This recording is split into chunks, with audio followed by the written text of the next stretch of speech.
दोस्तों आजकल हम लोग सबसे ज़्यादा अपने स्मार्टफ़ोन को यूज़ करने लगे हैं, जैसे बच्चों की ऑनलाइन क्लासेस में या फिर ऑनलाइन गेम्स खेलने में।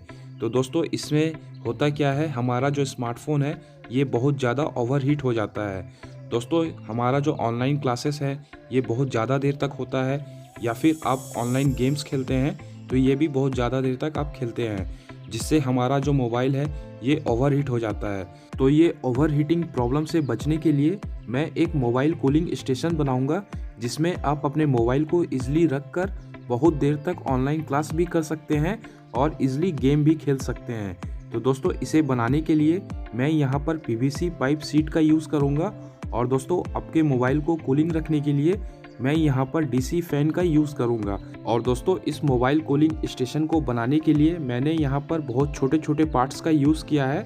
इन सभी पार्ट्स का जो डायमेंशन है आप इजीली देख सकते हैं और इसे आसानी से अपने घर पर बना सकते हैं। दोस्तों अभी तक आपने मेरे चैनल को सब्सक्राइब नहीं किया है तो जल्दी से मेरे चैनल को सब्सक्राइब कीजिए, ताकि मैं जब भी नया वीडियो अपलोड करूँगा उसका नोटिफिकेशन सबसे पहले आपको आपके मोबाइल में मिल जाएगा। और दोस्तों यहाँ पर मैं एक मिनी डीसी फैन का यूज़ कर रहा हूँ, जिसका आरपीएम बहुत ज़्यादा है और ये 5 वोल्ट पर ऑपरेट होता है।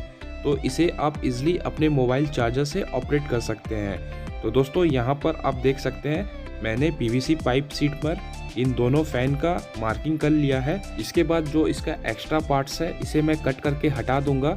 और दोस्तों यहाँ पर आप देख सकते हैं इसका जितना एक्स्ट्रा पार्ट्स था इसे मैंने कट करके हटा दिया है। अब मैं इसे एक एक करके असेंबल करूँगा। और दोस्तों इस मोबाइल कूलिंग स्टेशन को आप अपने घर पर बनाना चाहते हैं तो ये वीडियो को लास्ट तक देखिए। और दोस्तों चलिए इस